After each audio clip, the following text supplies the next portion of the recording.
Where do you want to see this football team improve from last season and the seasons before that? We talked explosive plays, red zone efficiency yesterday. A couple more things for the offense and some more for the defense. To-do lists for Tennessee football this fall to be a college football playoff team. That and so much more. It's Friday, Locked On Vols.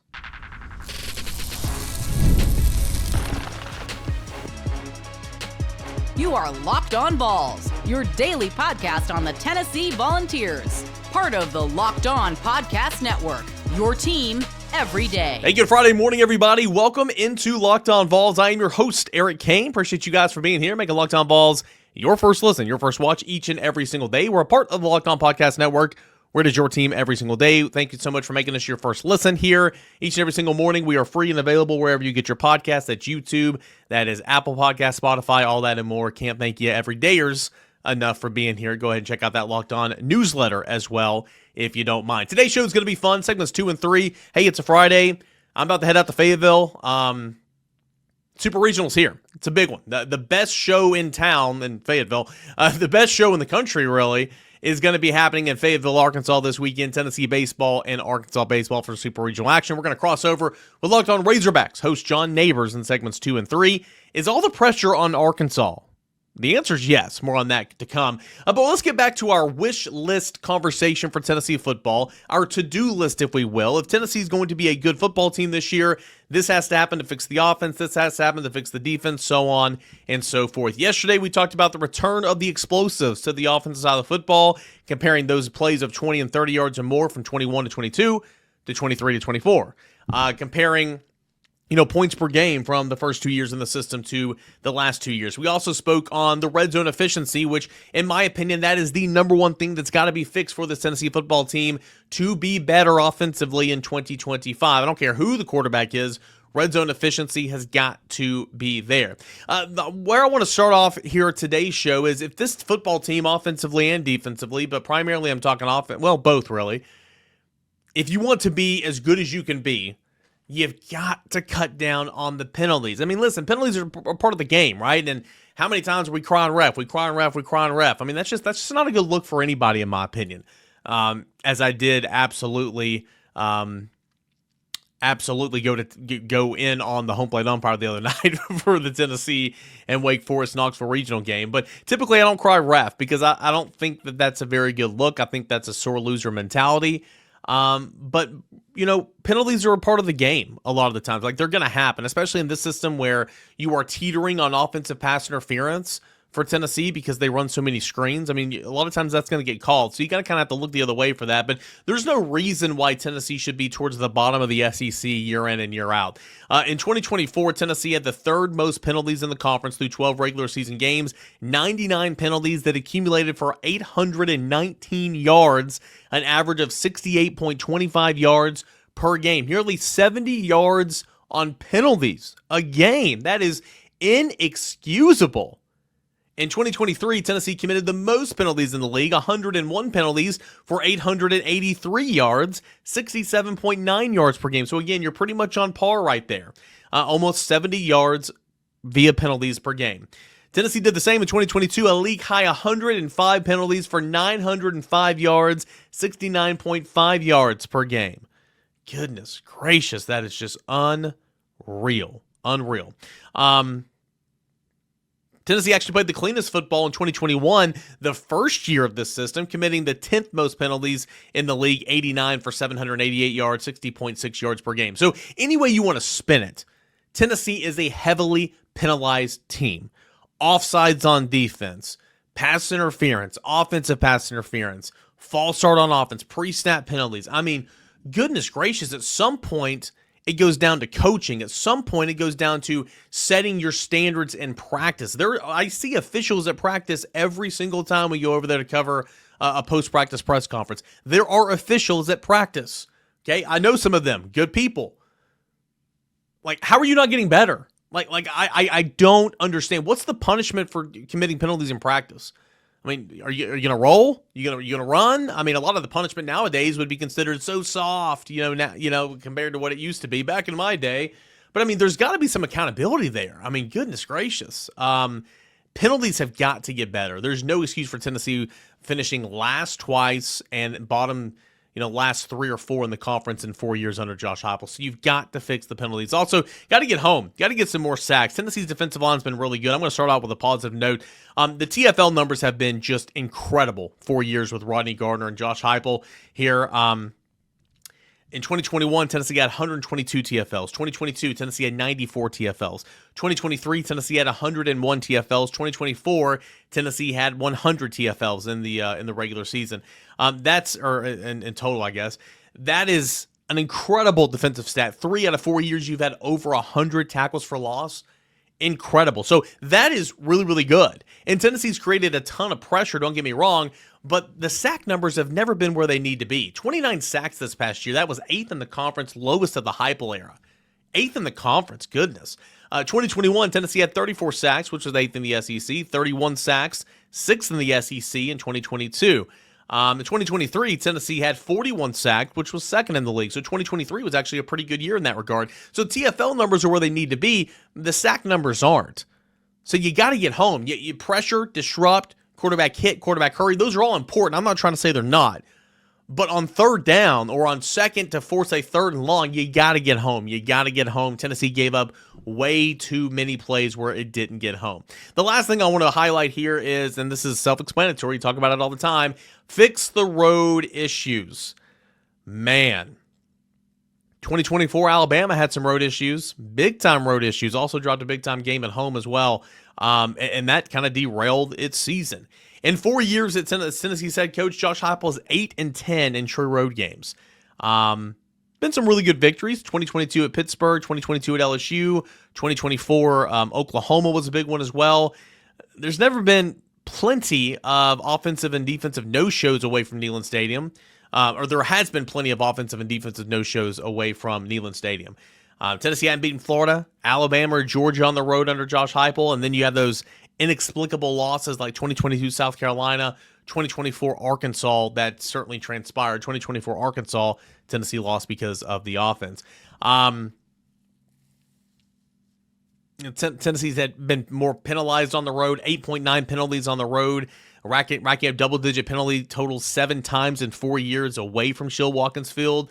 Tennessee averages 235 yards rushing and wins on the road and 122 rushing yards and losses, excluding the CFP game. The Vols are 6-4 under Josh Heupel in true road games when rushing for over 150 yards, just 2-7 when rushing for fewer than 150 yards. So running the football, cutting down on penalties, that is a healthy start to winning big-time football games on the road or big-time football games at home. But you got to play in front of a hostile environment. You got to cut down on some of those penalties, pre-snap penalties as well. And, Tennessee's just got to be better on the road. Tennessee's got 2 massive road games this year at Florida, at Alabama. We know how big those games are every single year, but when you talk about the potential of a college football playoff, those 2 games are massive. So when I'm sitting here thinking, like we started this conversation yesterday about how can we fix the offense, explosive plays come back, red zone efficiency. We talked a little bit about it today in terms of cutting down the penalties, but that's offensively and defensively. Playing better on the road and getting home more in terms of sacks. These are some to-do things for Tennessee to be much better in 2025. All right, when we come back, let's shift gears. Let's talk Tennessee baseball. Massive super regional weekend coming up in Fayetteville at Baum-Walker Stadium. At Tennessee and Arkansas in the super regionals, 2 wins away from Omaha. John Nabors crosses over as we go with Locked On Razorbacks, Locked On Vols when we come back right here on a Friday show. I want to tell you guys about our friends over at FanDuel Sportsbook because the NBA playoffs happening right now, and every night delivers highlight-worthy performances, major momentum shifts, and can't miss moments, whether it's a game-winning shot or a breakout player. There's never been a better time to get in on all the action. FanDuel makes it easy to stay in the game before tip-off and live with player props, performance trends, same-game parlays. Fans have more ways than ever to play smart and win big. You guys know I'm a big college football connoisseur when it comes to this. I love looking at the Heisman odds, the win totals, the SEC championship odds, the college football playoff odds, all that and more. And you can break it down specifically to your favorite team. And then, of course, when the games happen, you got player props that make it so much more enjoyable watching the football game or basketball game or whatever. Player props are endless over at FanDuel Sportsbook. So if you're new to FanDuel, now's the perfect time to sign up. You can check it out. Head on over to FanDuel.com to place your first $5 bet. If it wins, you're going to get $200 in bonus bets. Again, first $5 bet. If it wins, you're going to get $200 in bonus bets. You can make every single moment more at FanDuel, official sports betting partner of the NBA, and it's where, again, you can make every moment more. Super Regional time. Tennessee at Arkansas. Tennessee going to the Super Regionals for the 5th straight year, 7th time in program history. Arkansas has been to many Supers, been to Omaha several times, but obviously trying to chase that elusive national championship. But you can't do that until you win a regional. John Nabors, host of Locked On Razorbacks. I am Eric Kane, host of Locked On Vols here. 2 segments of a little crossover. John, it's going to be a massive one, man. We just talked a couple weeks ago. Tennessee went to Arkansas to conclude the regular season. Both those teams at that time kind of going in the wrong direction, right? I mean, losers of a couple of series in a row, all that and more.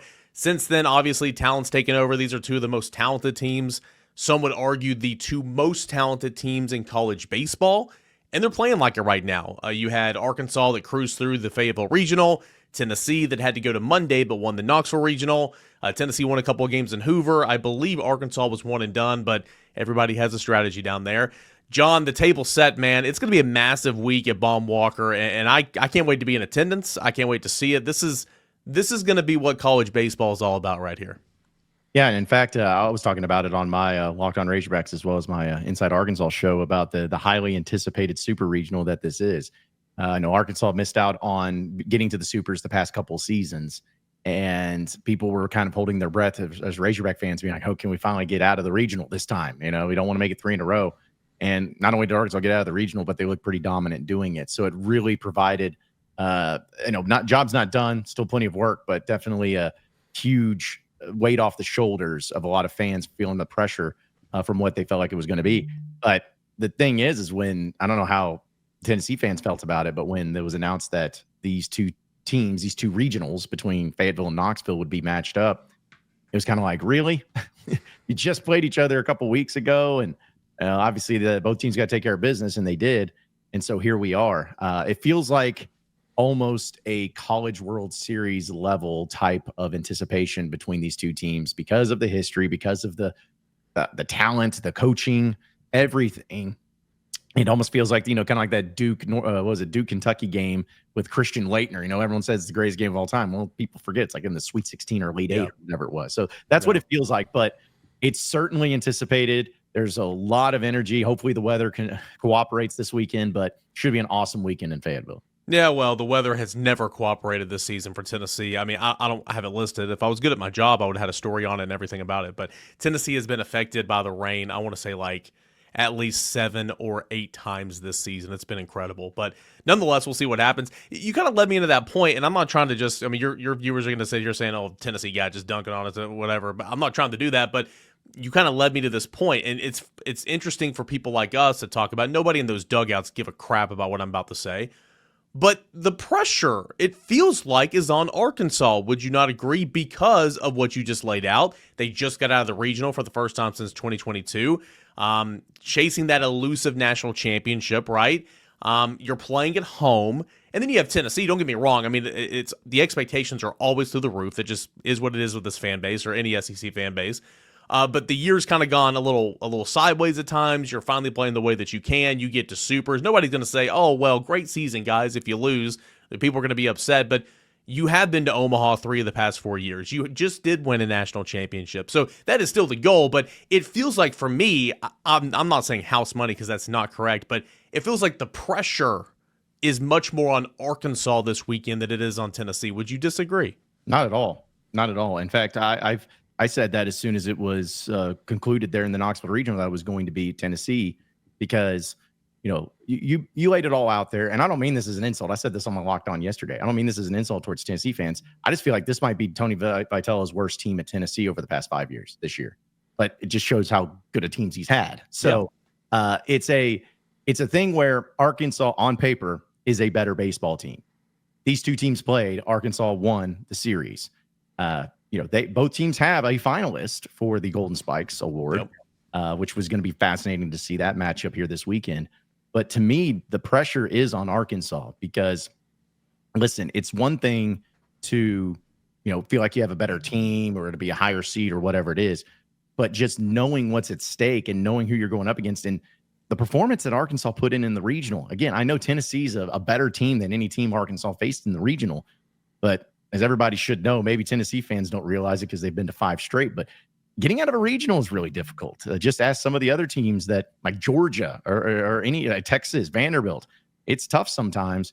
So Arkansas getting to that point, it's great and all, but they got it. Their goal is to get to Omaha. Their goal is to win it all this year. I mean, they have the team, they have the makeup that's capable of doing it, but they got to take care of business. And Tony Vitello and the Tennessee Volunteers are right in front of them. But the Razorback fans know what the pressure is, and I don't know if maybe we talked about this last time, Eric, but a lot of Razorback fans, not all, but a lot of Razorback fans with the baseball team this year is like in the beginning part, who cares? Give me the postseason. Wake me up then. Because none of it mattered. Arkansas has accomplished every single thing you can possibly have in a program except for the one thing, College World Series title. And so Razorback fans, because of the regional losses and everything, they're like, big whoop. You ended up being a national seed. Who cares? Get us to the postseason, see what happens. So here you are. You're in the postseason. You look dominant in your regional.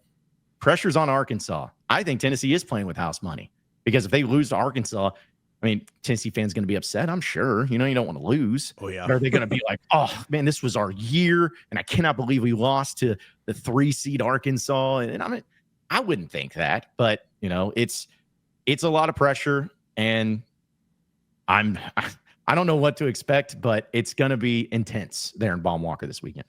Quickly, let's go over for both teams how we got here. All right, Tennessee finished the SEC slate 16-14. I don't know what the overall record was, but they lost 5 straight, lost 6 of 7. I mean, again, things we talked about on the crossover heading into that final series, things weren't going well. Tennessee goes to Hoover, gets big-time wins, RPI wins over Alabama, over Texas, wins the right to host a regional, takes down Miami, Ohio in the opener there, the 4 seed, went with Liam Doyle, and there was a conversation there, like, why not go with Marcus Phillips, especially with the potential of playing Cincinnati in Game 2, and they steal all these bases. That's exactly what happened. However, Liam Doyle shoved, Marcus Phillips shoved on Saturday against Cincinnati, and because Liam Doyle threw on Friday, he was able to come in and close things out on Monday because Wake Forest did get a game over Tennessee, 7-6, ugly 9th inning, bottom of the 9th inning with Wake Forest the home team. I'm sure you share the same sentiments I do. Completely ridiculous that you like Arkansas is going to be the away team one time this weekend. It's so dumb. But anyway, Wake Forest walked it off in the bottom of the 9th inning on Sunday. They came back on Monday. Tennessee exploded for 7 runs in the 4th inning. Liam Doyle came in, collected the final 7 outs, 5 via strikeouts, and Tennessee was able to enthusiastically punch its ticket to Super Regionals. Playing, it's never going to be perfect, but Tennessee is certainly playing its best baseball right now, and that's when you want it to happen because, as we know, we can talk about it later in segment number 2 that we do, Tennessee House of Horrors a little bit for playing at Arkansas, playing against Arkansas, and they're kind of humming right now, so that's good. How did Arkansas get to this point since last we spoke? Hoover, and then kind of what's your brief synopsis on the regional for Arkansas?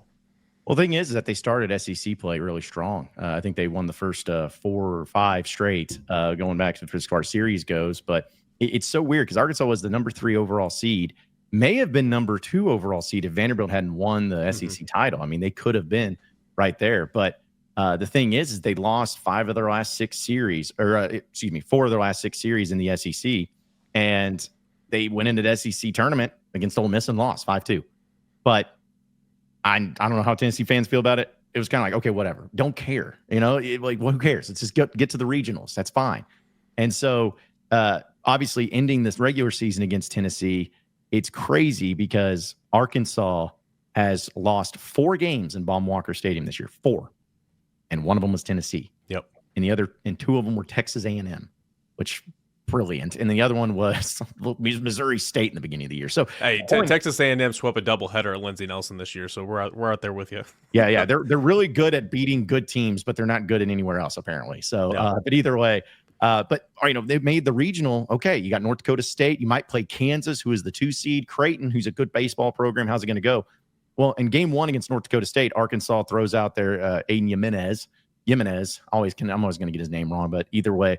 Kind of a weird start there because he hadn't really started many games, but he did all right. Arkansas takes care of business. It was he started Game 3 against Tennessee Yeah, that's right. That's right. Yeah. Or game 2. He started one of those games. Yeah. He was the TBA. He was the announced That's starter. right. He started a game against Tennessee. Yeah. So there's a little bit there, but he's a guy that hadn't started much, and then he gets in there and takes care of business. 6-2 over North Dakota State, but then Arkansas has to play Creighton next game and blows them out 12-1. And Vahiva Aloy, who's the Golden Spikes Award finalist, really comes alive. He had been struggling, and then suddenly he hits 2 home runs in that game. He gets going. Arkansas faces Creighton once again in the elimination game and beats them 8-3. So they didn't end the season just on this crazy great run. The Tennessee series win was nice, but as far as the regionals go, I mean, Arkansas also playing some of their best baseball right now, especially when it comes to their starting pitching, which has been the biggest question mark so far this year. Starting pitching, what's that going to look like for game 1, game 2, potentially for game 3? We're going to recap, or we're going to preview. There we go, recap, review. No, we're going to preview. We're going to look ahead and decipher, what's going to happen for both these teams, who they're going to send out there on the mound, and so much more. Keys to victory for Arkansas and Tennessee here as we continue this crossover, Locked On Razorbacks and Locked On Vols.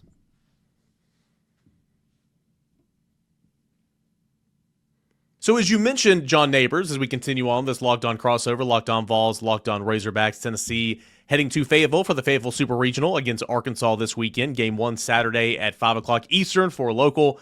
Game 2 Sunday 3 Eastern, 2 local, and then we'll see about Game 3 if needed. It was Jimenez that started the opener for the Fayetteville Regional. Then you went to your Friday night guy in Zach Root, and then on Sunday you went to Gage Wood. And then you didn't have a game 4 starter.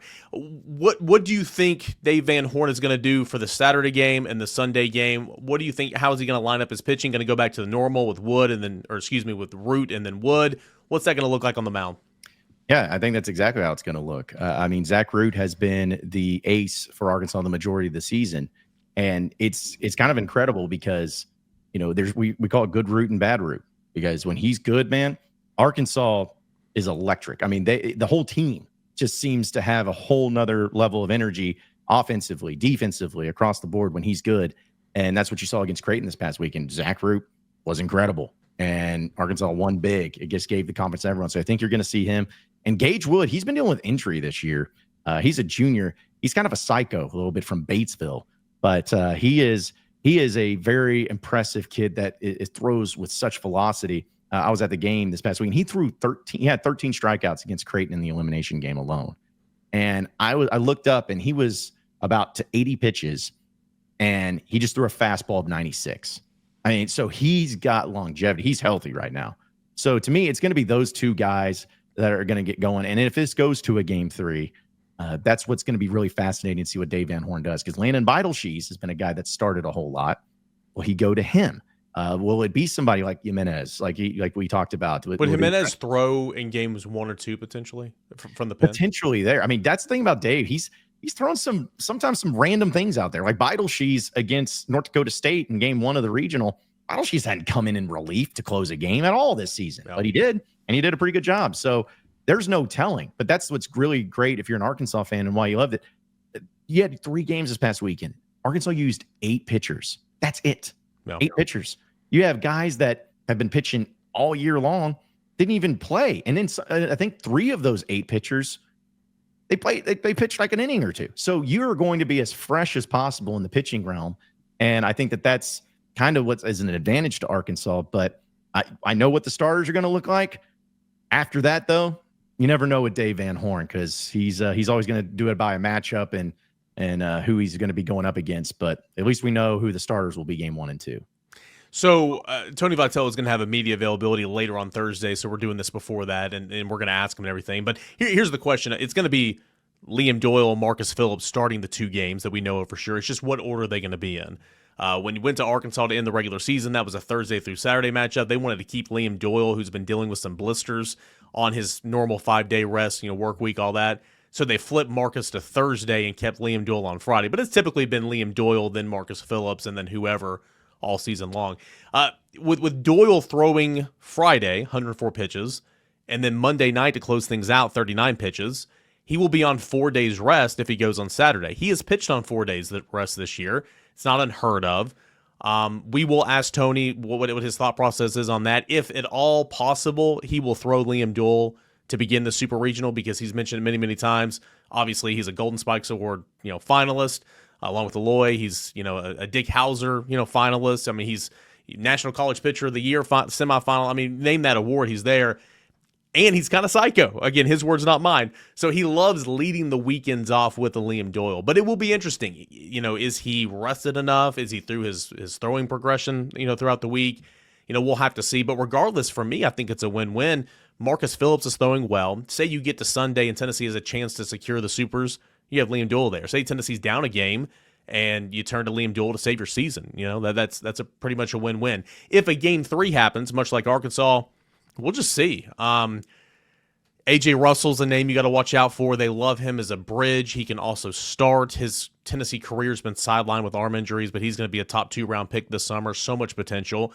He started game 4 of the regional after pitching in relief in game 2.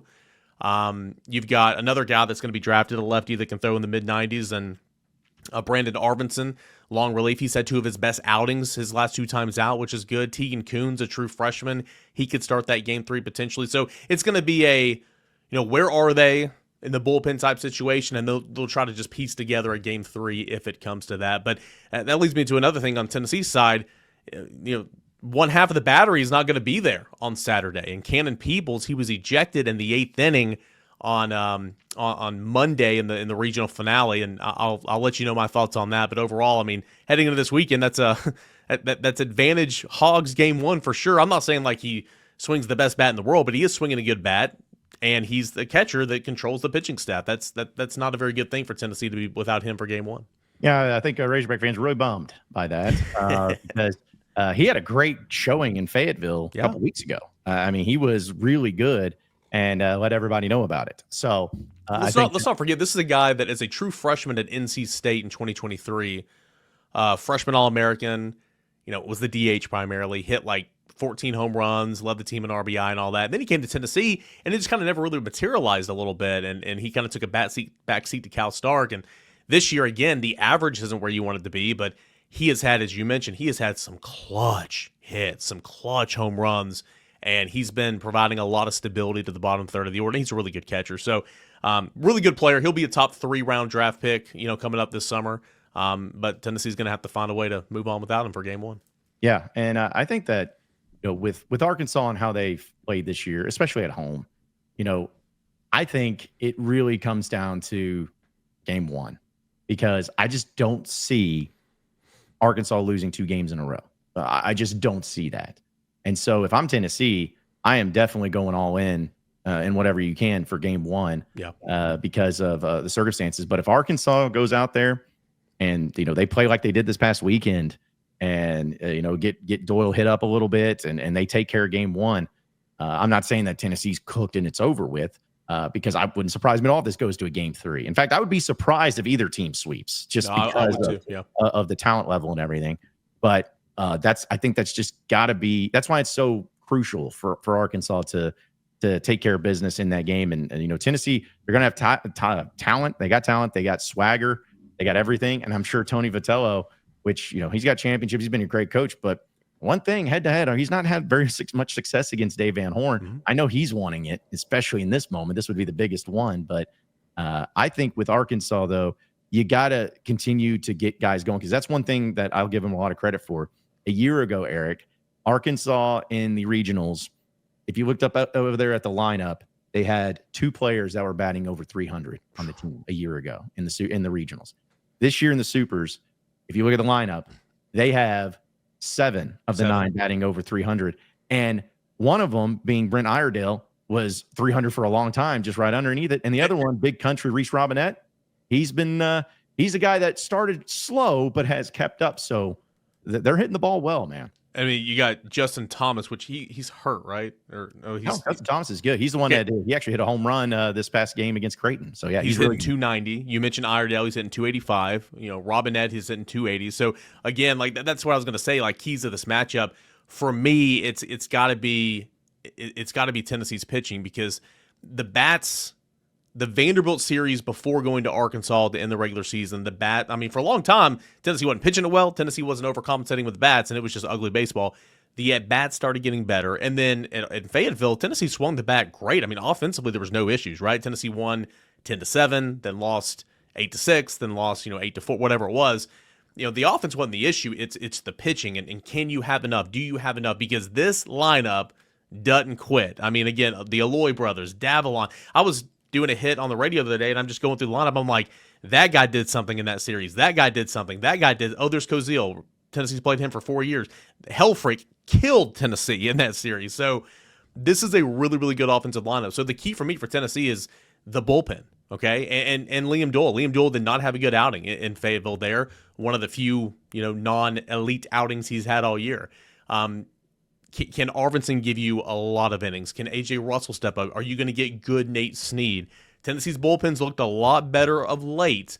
It's going to have to be really, really good in Arkansas because, again, the bats are humming right now. They were humming the last time they were there. The arms have got to back that up. My key for victory for this weekend, Tennessee's pitching has got to show up because it did not show up for the most part outside of Marcus Phillips in that series to end the regular season. I would imagine your keys are just to swing the bat and score more runs because that lineup, again, I think is the best lineup in the country. You know what's funny? It is, but at the same time, I go back to starting pitching because that has been – there's two things that – actually, there's 1.5, I guess. There's two things that are 1.5 things that Arkansas has struggled with this year. The one that's been the most consistent that they are just not good at is base running. They can't run the bases. They've gotten hosed too many times. They've sent people that shouldn't have been sent like that. It's a problem. So maybe just have some ducks on the pond here and there and don't worry about getting those extra bases. That's been the biggest thing. But the one that's been half there has been starting pitching. Again, when starting pitching is there, there's no better team in the country than Arkansas. And it's been hit or miss. There's been times that Root's given up almost nothing, and then there's other times where he's given up 8 runs. You just never really know. So to me, it's about starting pitching because I believe the offense is going to get there no matter what. I think the runs are going to get there, but can you keep Tennessee from getting their runs, especially in the early going of the game? You're going to have an electric atmosphere in Baum-Walker Stadium this weekend. The last thing you need to do is game one, the place is going nuts, the anticipation's there, and suddenly you're down 4-0 after 2 innings. Like that's going to take all the energy and all the wind out of the sails. So for Arkansas, to me, it's about setting the tone, starting pitching, getting guys going. The offense will get there. But Root and Wood, they play like they did this past weekend. It might be a pretty short weekend for Tennessee, but that to me is going to be the key. Also, one other thing, Tennessee will give runs to Arkansas this weekend. Get ready. Defensively, not the best defensive baseball team. And so unfortunately, there will be an error at a big moment that will give a run or two. And Tennessee has overcome that a lot the last couple of weeks. But it feels like the defensive miscue, just the errant throw that he should have put in his pocket or just whatever it is, it's just it comes at the worst time. And so, that's something that if, a good team like Arkansas, you make them pay, sometimes you're not going to be able to come back for that. So, for me, bullpen arms, defense, you got to play clean, and you can't give Arkansas any help because Arkansas is a pretty good ball club. Out the door, John, I would imagine I know what you're going to say, but give me your prediction, Tennessee and Arkansas in super regional play. I think it's going to go 3 games, and I think Arkansas is going to win. And again, it has nothing to do with Tennessee being bad. I think it's just Arkansas is that good. And if Arkansas just plays their game and does a good job and do what they did this past weekend, I think Arkansas is going to win. Tennessee's going to give them all that they want to handle. So I think that there's that. And I'll also throw in another prediction for you. I think whoever wins this super regional will, at minimum, be in the College World Series final. Yeah, I can see that. I'm not saying that they'll for sure win it, but I think that this is about as good of a super regional as you could ask. And I know that there's other good teams that are going to be there in Omaha. I know LSU more than likely will be there. But to me, whoever wins this is going to at least be in the College World Series finals. So a lot on the line, should be a great one. But I think the Arkansas Razorbacks take care of business in 3 games. Arkansas is the home team. Arkansas has dominated this series going back to the last, decade plus, especially at home. Arkansas is the betting favorites. Arkansas is the number 3 overall seed. Tennessee is the number 14 overall seed. But this time of the year, none of that crap matters. Just throw it out the window. It's like if Tony Vitello needs any more motivation, which he clearly doesn't, it's like he loved working at Arkansas. I think he always speaks so well of the fan base and Dave Van Horn and all that. It's like the sun that went away. You want to go back. You want to prove hey, hey, I can win well, he won a national championship. It's like, I can win without you, okay? I'm good. Like, if there's any more motivation, that just kind of adds fuel to the flame this weekend. This is a Tennessee podcast, at least my half is. Give me the Vols in 3, just because, I mean, I've counted them out many, many times this year, and they proved me wrong this time of the year. So give me the Vols in 3 to win this one. I'll tell you what, though, if Arkansas does win this series, say it, and especially if they swept it like 1 and 2 games, if I'm a Tennessee fan, I'm going to start asking questions about, hey, does Tony V have so much respect for Dave Van Horn that he should let him win? Because not to say it's not taken away from anything, but it certainly would be, I think the record would end up being like 11 and 2, something like that, between Dave Van Horn and Tony V. So, I mean, I don't think that. Hey, you go to that post-game press conference and ask him a question afterwards and see the way he deals with just his demeanor in general. That dude doesn't like losing in tic-tac-toe. Oh, I know. That's the thing. That's what makes him, in my opinion, I mean this, he's the greatest coach in college baseball right now. I really believe it. Just can't wait for him to be the Arkansas next head coach when Dave Van Horn retire.